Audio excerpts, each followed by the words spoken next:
Hello, అందరూ బాగున్నారా? ఈరోజు నా ఫేవరెట్ కర్రీ పుట్టగొడుగుల కర్రీ. నాకు చాలా ఉన్నాయి ఫేవరెట్.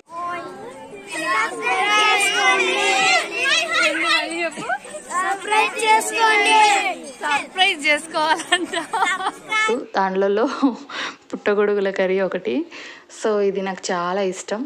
మా ఇంటి దగ్గరకు వచ్చారనమాట పుట్టగొడుగులు అమ్మేవాళ్ళు. సో ఫ్రెష్గా ఉన్నాయన్నమాట, బుజ్జి బుజ్జి పుట్టగొడుగులు. తీసుకున్నా 2 ప్యాకెట్స్ తీసుకున్నాను, 400 గ్రామ్స్. సో దీంట్లో ఏంటి పుట్టగొడుగుల కర్రీ అని ఆకుకూర కట్ చేస్తుంది అనుకుంటున్నారా? నేను ప్రతి కర్రీలో ఆకుకూర వేస్తానండి. ఎందుకంటే విడిగా తినాం కదా, పప్పులో ఒక్క దాంట్లోనే కాదు అన్ని కర్రీస్లలో.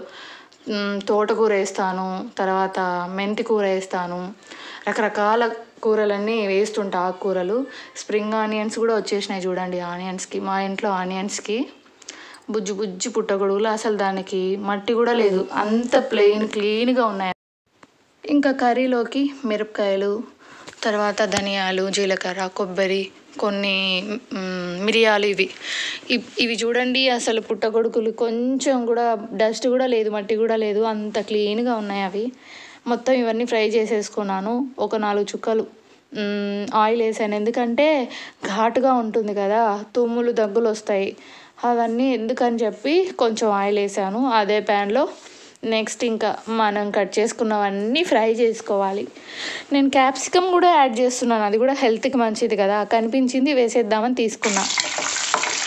ఇవన్నీ ప్రాసెస్ ఆల్మోస్ట్ అందరికీ తెలుసు. ఆయిల్ వేయడము, ఆనియన్స్ వేయడము, మిర్చి వేయడము.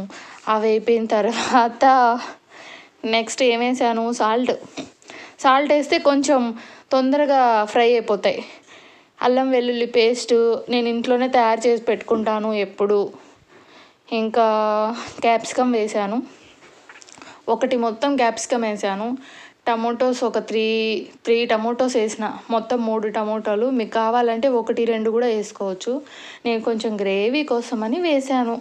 నైట్ టైం చపాతీలోకి బాగుంటుంది కదా, కొంచెం గ్రేవీ వస్తే అని చెప్పి నేను ఈ పుట్టగొడుగులను 2గా అసలు కట్ చేయలేదు. ఎందుకంటే ఈ బుజ్జి బుజ్జి చాలా బాగున్నాయి, చిన్నవి కదా, ఇంకేం కట్ చేస్తాము అని చెప్పి అట్లే వేసేసినాను. మీ ఇష్టం, మీకు ఎలా నచ్చితే అలా కట్ చేస్తే మరీ కనిపించవు అసలు. మెంతాకు కూడా అందులోనే వేసేస్తున్నా నేను.